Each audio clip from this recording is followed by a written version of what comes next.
What's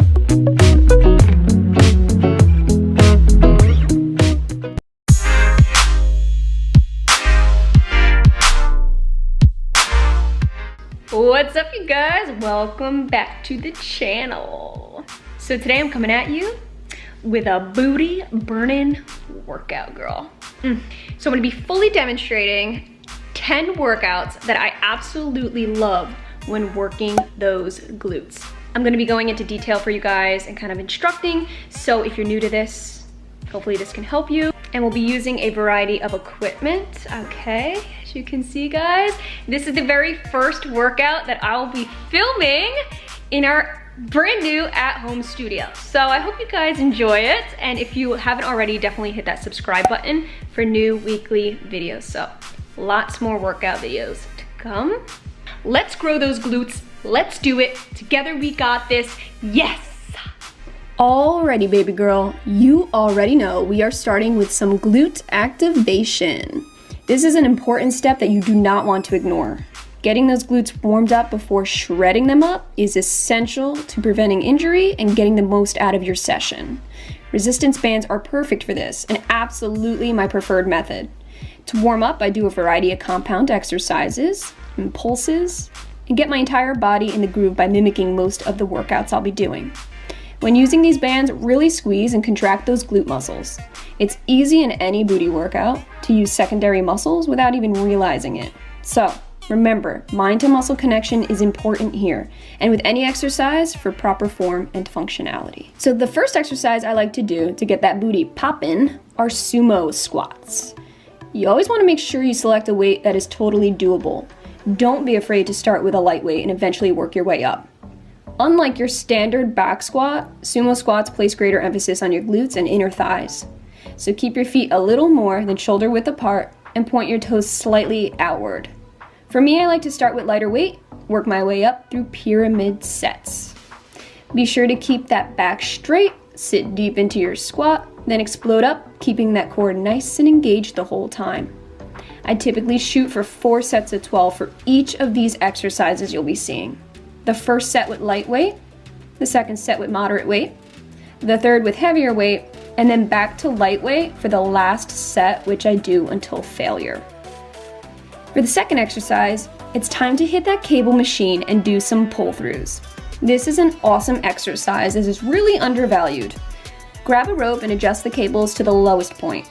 Select a light to moderate weight and stand facing away from the machine. You may want to take a couple big steps forward to ensure there's enough space for resistance. Grab the rope from in between your legs and hold it with your arms slightly bent, but still. In one motion, bend down as if in a deadlift and thrust those hips forward using your glutes. This is not only a booty blaster, but an awesome lower back workout too. So be sure to keep that back as flat as a board, girl. Alrighty, so for the third exercise, you're gonna wanna grab yourself an ankle strap. Clip that bad boy onto the lowest setting of the cable machine like the previous exercise. Make sure to tightly secure the ankle strap. If it's frayed, get rid of it, girl. You do not wanna embarrass yourself when it flies off your ankle and the weight slams, because it's happened to me many times. Position yourself at about a 90-degree angle and keep your back neutral.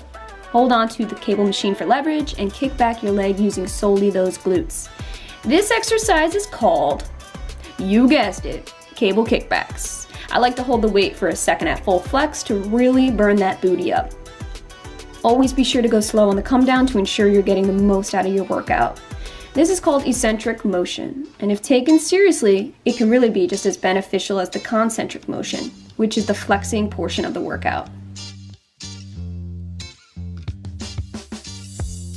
Okay, girl, you didn't think we were done with the cable machine just yet, did you? The thing is, cables are simply amazing in giving you that range of motion, that freedom in movement that doesn't limit you like some machines can do. So for this fourth exercise, we're performing cable hip abductors. These target your outer booty like no other, girl. This is the exercise you want in your life if you're looking to achieve that hourglass shape. These will get those hips popping out. Feel free to use the cable machine as leverage, but in this clip I'm using the bench so I can step away from the machine and get better resistance. Keep your back straight, core tight as usual, and on the come down, feel free to extend your weighted leg past your supporting leg for increased range of motion and a little bit of an added challenge. Okay, girl, here we go. Now we're talking. It is time for those hip thrusts. If there's one exercise that I would personally rate number 1 in activating and targeting your entire glute, it's weighted hip thrusts. So what you're gonna wanna do is find yourself a bench about knee height, grab yourself a barbell, and add your desired weight. Make sure to keep your knees bent and position yourself so that your shoulder blades are rested at the edge or a little bit above on the bench. I go easy with weight on the movements because I have to be super careful with my lower back. I do have scoliosis, so slow and steady wins the race for me. You might also want to grab yourself a barbell pad so the bar doesn't dig into your hip bones. But if you don't have one, a rolled up yoga mat usually does the trick. So for this exercise, it's absolutely essential to make sure that each thrust comes straight from the glutes. If your glutes lack even just a little bit, this could cause a pull in your lower back, which could mean injury. Push the weight through your heels. Find a foot stance that helps maximize your glute activation. This is all about trial and error and finding what works for you. It's okay to have your knees pointed outward slightly to increase that glute activation. Keep your eyes forward. And a tip for head placement is at the bottom position of the hip thrust, when your butt is on or just above the floor, you should be looking at the wall directly in front of you, which makes for a neutral head position. At the top position, focus on where the wall meets the ceiling. When coming down in the thrust, you still want to keep those booty muscles and core engaged as much as possible. I also love to incorporate static holds to really feel that intense burn. Next up are single leg glute bridges. I love these because they isolate each butt cheek, and they're honestly fun to do in my opinion. You're going to place your heel towards the edge of the bench, toes facing up. With the opposite leg bent, you're going to thrust upward, activating that glute. Keep your shoulders and arms flat on the floor for support during this movement. Hold for a second at the top of the bridge before returning slowly to the rest position. With your feet being above your head and shoulders, you are generating more force production in the concentric motion.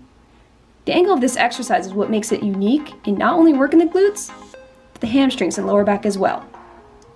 If this is a new exercise for you, start off with both feet on the bench until you get the stability down. Next up are elevated lunges. I'm using plates to create the elevation. However, I definitely suggest using risers if you have access to them. They're just more stable to use.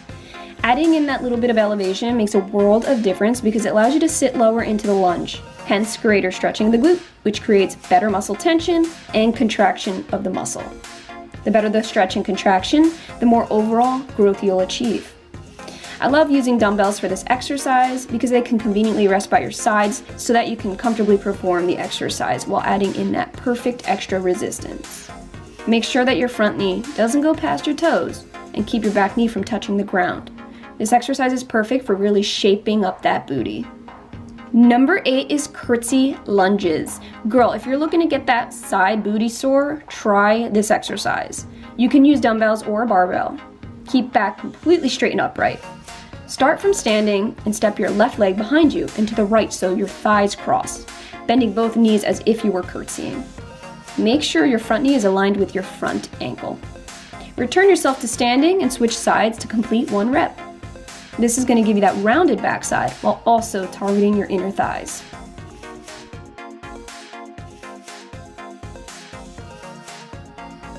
The next exercise are Roman chair holds. These are very similar to Superman's, which are performed on the floor, but using a Roman chair is my preferred method.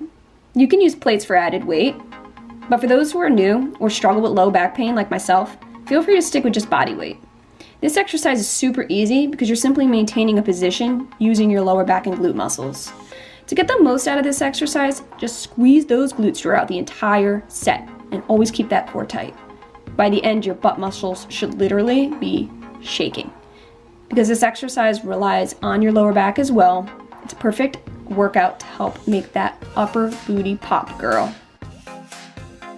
And last but not least, Romanian deadlifts. You can use dumbbells or a barbell for this exercise. Start with the weight at hip level and draw your shoulders back, keeping your spine straight. Push those hips back as you slowly lower the weight towards your feet. On the come down, be sure to pull through your booty and hamstrings while keeping that core tight. Press your hips forward to come into a standing position, squeezing the glutes at the top. At this point, the weight should be back at hip level. I love Romanian deadlifts because they target your hamstrings a bit more than your standard deadlift, which in turn will make that booty appear more perkier.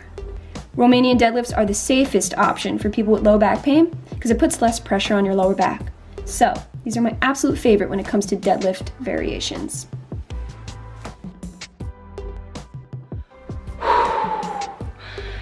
All right, you guys, woo! I'm feeling it right now. Bad idea to leave this freaking hair half down and all over the place. I'm sweating my bum off right now, for real. All right, y'all. Looking like a hot mess, feeling like a hot mess. That was a damn good workout. I don't know. Y'all gotta try that. Let me know what you think. You will blast your stuff up. Believe that. Hope you found this video helpful. I gotta go shower and just relax now as I'm done. Definitely stay tuned. Lots more workouts to come, you guys. You already know. Okay, guys, thank you so much for watching, and I'll see you in my next video.